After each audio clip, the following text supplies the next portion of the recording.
Welcome to Live at the Hive. I'm Janice Jokkel, and I'm super excited to have our guest today. Karin Reale is with Goosefoot Acres, home of D&D Blend. Special to me, and I can't wait to have her share her journey with us and where she's taken the company from where it came from. So without further ado, Karin, welcome to the show. I'm super excited to have you and to share your journey. So what is D&D Blend? Tell our viewers, what is D&D Blend? So D&D Blend is an amazing beverage that is an alternative to coffee. It's instant, so it dissolves in any liquid. You can make it strong like a cappuccino, or you can make it weak like a tea. So depending on how you like your beverage, it is very flexible. It, again, dissolves in any liquid, whether it's cold, hot. It dissolves in any recipe you want to put it in. So the basis is it's extracts of barley, rye, chicory, and dandelion root. And it has that mouthfeel of coffee when you're drinking it, so you get that warm, cozy feeling if you're drinking it cold in the morning, or the refreshing feeling if you're doing it iced in the summer or at night. And so I've seen a lot of recipes that's floating around out there, and I've seen all kinds of unique uses. What is your favorite recipe for D&D Blend? Outside of drinking it, what do you love infusing the D&D Blend into, outside of beverage? I love adding it to either brownies or ice cream. So more desserts. Now I have had it I've made it with pot roast. And that is really good as well. So you have that really warm, deep flavor, and it just makes the pot roast extra yummy. I would have never guessed I'm adding a coffee alternative to a pot roast. I'm going to have to try that because I am a user myself. So I'm a proud D&D Blend drinker. Thank you. So tell us a little bit about your journey. Tell us what, I know a lot about your company, but the viewers don't. So tell us where D&D Blend started and the growth that you've experienced over the last couple of years. Okay, so my dad started the company in the late 1980s. He started as a source for resourceful living, a center for resourceful living, because his background was in edible wild plants, and he got his doctorate in botany. So he started it for that, and then as he was going through the different programs and classes and books that he was creating and teaching, he decided that he would like to have a coffee substitute. Now, he's always had somewhat of a coffee substitute, but it wasn't something that was nutritious. So it was really important to him to create one that was nutritious. So in his search for looking for things, he decided that dandelion would be the most important thing that he wanted to add because of his edible wild plant experience. And from there, he created the logo and the name, and then and the recipe, and then went on to serve it at different places like herbal fairs. And he started with the herbal community because that was kind of his niche. So he started with them and with the people that he knew the best, and then went on to doctors and chiropractic offices and things like that. And then my husband joined the company and really brought it, started bringing it forward, changed the packaging, made little differences that helped in shipping and helped in the way the operations worked. Yeah, correct. And it started taking off, and it really started taking off. So it's a very popular product. We were selling it in several brick and mortar stores, and we had an online presence. And when my dad he got sick, and at that time I was kind of part in the company, but not full in the company. I worked full time at a travel agency, so I was very committed to that for a while. Plus, I was helping them out.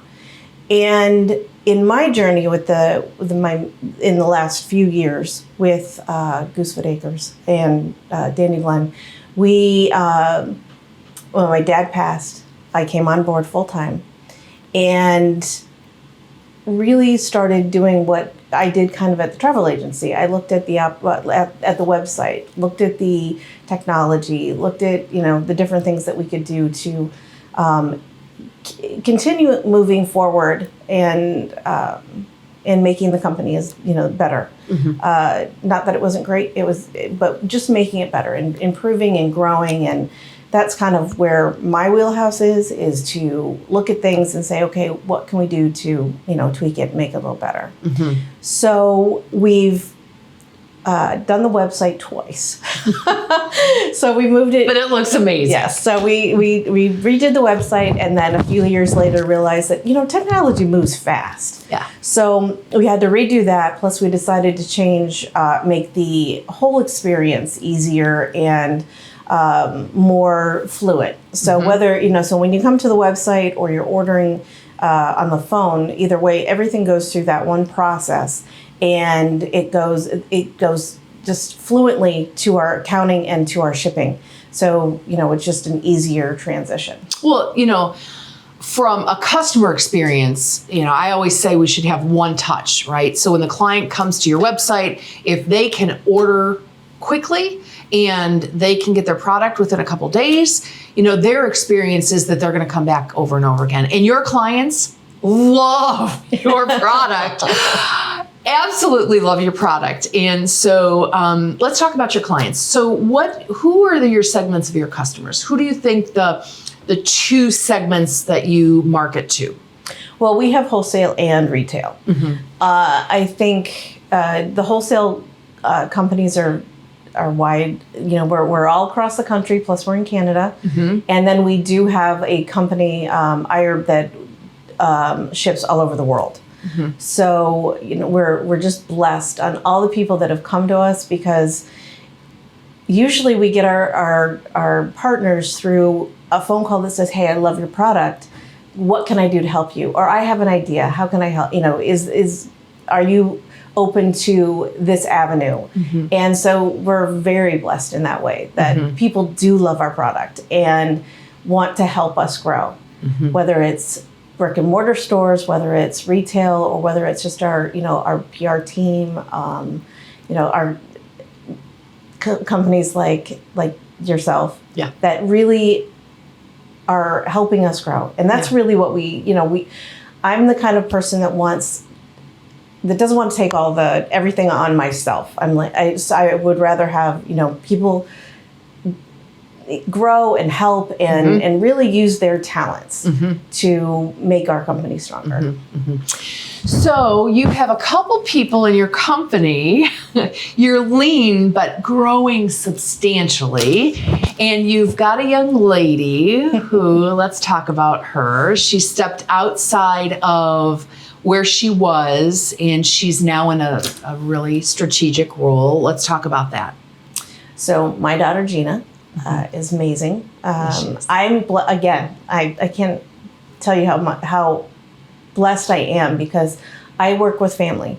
My husband, my son, my daughter, my daughter-in-law, who's working with us for the summer and off and on. And, it's just amazing. And then we have, people that have been with us a long time that are like our family.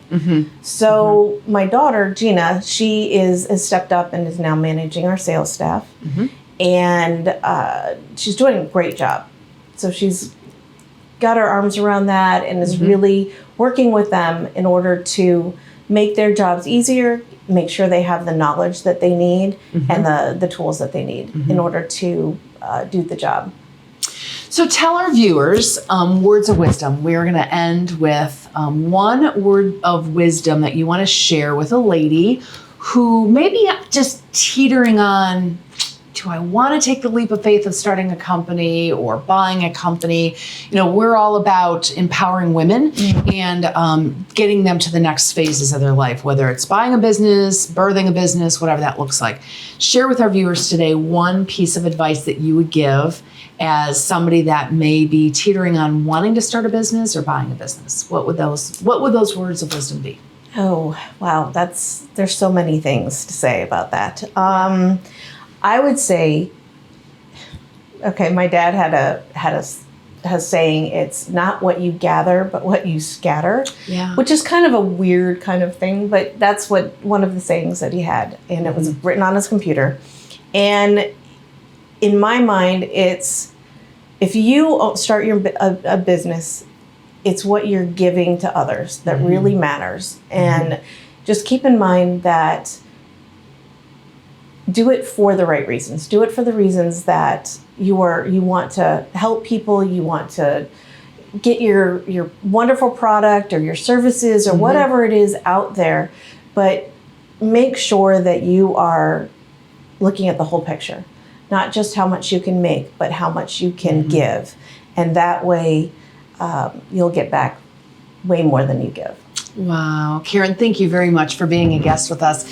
So the Biz Beez is all about that. We're free membership, and we all want to just help those that want to move forward in their business or get learning or just have community of like-minded women, ladies that want to launch their business or whatever that may be. So if you are that lady, join us at www.thebizbeez.com and look forward to our next guest, who's going to be Kelly Bailey. She'll be coming in and talking about her journey as a fitness coach, and we can't wait to see her. So Karin, thank you so much for being on our show today. You are such a absolute inspiration to this community, and you give back, and you are always giving. So thank you for coming in today. We appreciate your time. You're welcome. Thank you for inviting me.